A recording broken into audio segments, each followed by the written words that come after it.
सियावर रामचंद्र जी की जय। आप सभी प्रभु श्री राम के, विष्णु भगवान के परम श्रद्धालु भक्तों का मेरे इस चैनल में एक बार पुनः स्वागत है।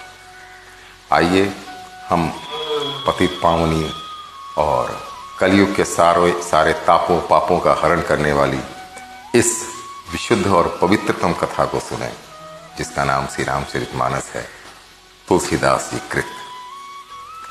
अब कल जहां तक हम लोग बात किए थे उसके आगे गंगा मैया से आशीर्वाद मिल गया है सीता मैया को। आगे देखिए। गंग बचन सुनी मंगल मूला, मुदित सीय सुरसुरी अनुकूला। तब प्रभु गुहई कहु घर जाहू, सुनत सूख मुख भा उरदाहू। मंगल के मूल गंगा जी के वचन सुनकर, देखिए मंगल के मूल यानी आप गंगा मैया का सिर्फ ध्यान रखें तो सारे काम मंगलमय होंगे। और देव नदी को अनुकूल देखकर सीता जी आनंदित हुई। तब प्रभु श्री रामचंद्र जी ने निषाद राजगुह से कहा कि भैया अब तुम घर जाओ। यह सुनते ही उसका मुंह सूख गया और हृदय में जलन उत्पन्न हो गया। दीन बचन गुह कह कर जोरी, विनय सुनहु रघुकुल मणि मोरी। नाथ साथ रही पहंथु दिखाई, कर दिन चारि चरण सेवकाई। तब गुह हाथ जोड़कर बड़े कातर और दीन शब्दों में वचन में बोला, हे रघुकुल शिरोमणि, मेरी विनती सुनिए। मैं नाथ आपके साथ रहकर, रास्ता दिखाकर और कुछ 2-4 दिन आपके चरणों की सेवा करके यही बन जाई रहब रघुराई। परन कुटी मैं कर बिसुहाई। तब मोहि कह जसि देव रजाई, सोई करी हूँ रघुबीर दोहाई। हाथ जोड़कर बड़े विनती करते हुए कहा उसने कि हे रघुराज, जिस वन में आप जाकर रहेंगे वहां मैं सुंदर पर्ण कुटी यानी घास फूस की आपके लिए कुटिया बना दूंगा। तब मुझे आप जैसी आज्ञा देंगे, मुझे रघुवीर आपकी दुहाई है, मैं वैसा ही करूंगा। अभी मत कहिए जाने के लिए। सहज स्नेह राम लखितासु, संगलीन गुह हृदय हुलासु। पुनि गुह ज्ञाति बोली सब लिन्हे, करि परितेषु विदा तब किन्हे। उसके स्वाभाविक प्रेम को देखकर श्री रामचंद्र जी ने उसको साथ ले लिया। इससे गुह के हृदय में बड़ा आनंद हुआ। फिर गुह निषाद राज ने अपनी जाति के लोगों को बुला लिया और उनका संतोष करा के तब उनको विदा कर दिया। गुह ने अपने लोगों को विदा कर दिया, खुद आगे बढ़ गया। तब गणपति शिव सुमिरि प्रभु, नाई सुरसर ही मात। सखा अनुज सिय सहित बना, गवनु किन्ह रघुनाथ। अब इनकी वास्तविक वन यात्रा शुरू हो गई। तब प्रभु श्री रघुनाथ जी ने गणेश जी और शिव जी का स्मरण करके तथा गंगा जी को मस्तक नवाकर सखा निषाद राज, छोटे भाई लक्ष्मण जी और सीता जी सहित वन को चले। यहां फिर मैं रोकूंगा। इसका कारण यह है कि गोस्वामी तुलसीदास जी को वो ख्याति नहीं प्राप्त हुई और कुछ मूर्ख और राजनीति करने वाले लोग जो जाति पाति की राजनीति करते हैं, वो खाम खा उन्हें और तो कुछ मिलता नहीं है, क्योंकि वो खुद बहुत ही गंदे विचारों के हैं। जात पात करके उनकी जीवनचर्या चलनी है, तो उन्हें क्या लगता है कि किसी महान आदमी को बदनाम करो। हालांकि इससे कुछ होता नहीं है। गोस्वामी तुलसीदास जी को क्या कोई बदनाम कर सकेगा।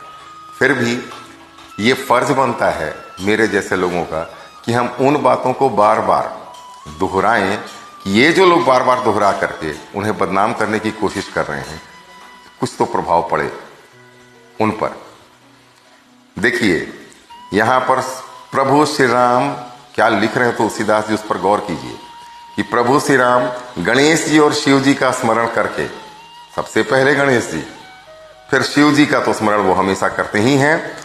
गंगा जी को मस्तक नवाकर, जो उनके पैरों के नाखून से निकली है उसको भी वो सिर झुका रहे हैं। और सखा निषाद राज, आपको शायद समझ में नहीं आए, अपने परम मित्र निषाद राज, इतनी छोटी जाति के जो व्यक्ति हैं उनको अपना मित्र बता रहे हैं। ठीक है, तुलसीदास जी भगवान राम का मित्र बता रहे हैं।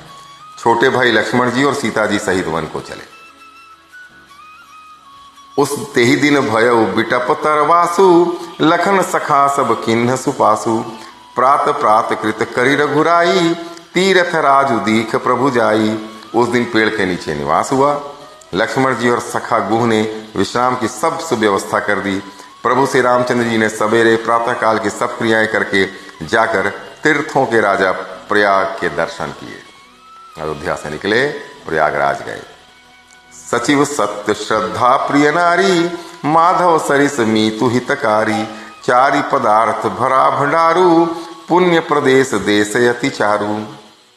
उस राजा का सत्य मंत्री है, श्रद्धा प्यारी स्त्री है, त्रिवेणी माधव जी सरीखे हितकारी मित्र हैं। चार पदार्थों अर्थात धर्म, अर्थ, काम और मुख से भंडार भरा है और वह पुण्यमय प्रांत ही उस राजा का सुंदर देश है। क्षेत्रु अगम गढ़ु गाढ़ सुहावा, सपने हु नहीं प्रतिपच्छिन पावा। सेन सकल तीरथ बरबीरा, कलुष अनीक दलन रन धीरा। प्रयाग क्षेत्र ही दुर्गम, मजबूत और सुंदर गढ़ है, जिसको स्वप्न में भी पाप रूपी शत्रु नहीं पा सके हैं। संपूर्ण तीर्थ ही उसके श्रेष्ठ वीर सैनिक हैं, जो पाप की सेना को कुचल डालने वाले और बड़े रणधीर हैं। यह प्रयागराज की प्रशंसा हो रही है। संगम सिंहासन सुठी सोहा, छत्रु अखय बटु मुनि मनु मोहा। चंवर जमुन अरु गंग तरंगा, देखी हो ही दुख दारिद भंगा।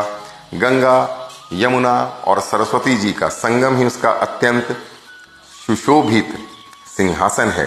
अक्षयवट छत्र है, जो मुनियों के भी मन को मोहित कर लेता है। यमुना जी और गंगा जी की तरंगे उसके श्याम और श्वेत चंवर हैं, जिनको देखकर ही दुख और दरिद्रता नष्ट हो जाती है। से वही सुकृति साधु सुचि, पा वही सब मन काम। मंदी वेद पुराण गण, कहीं विमल गुणग्राम।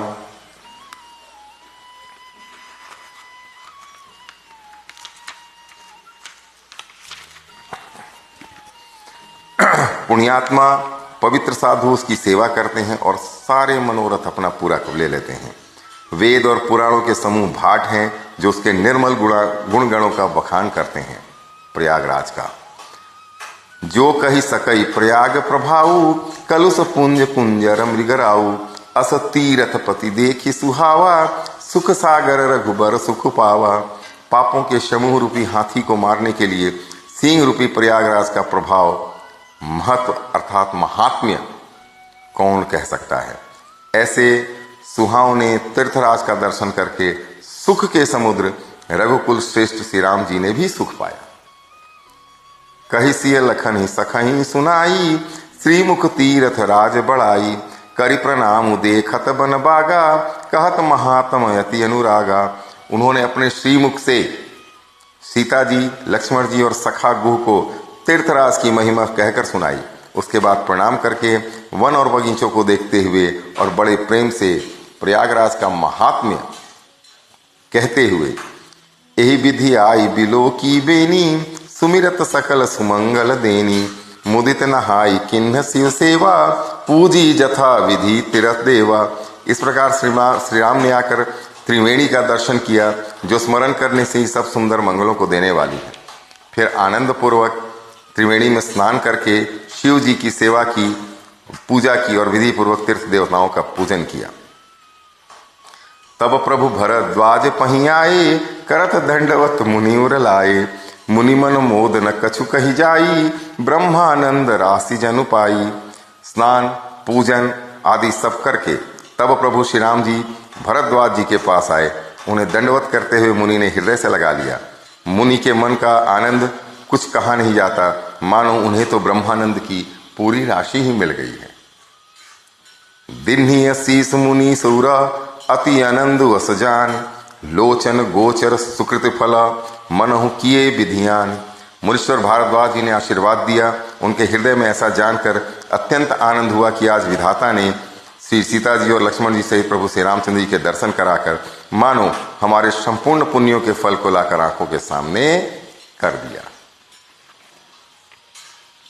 आज के लिए इतना ही। पुनः आपकी सेवा में कल उपस्थित होऊंगा। तब तक के लिए मुझे आज्ञा दीजिए। प्रणाम। सियावर रामचंद्र जी की जय।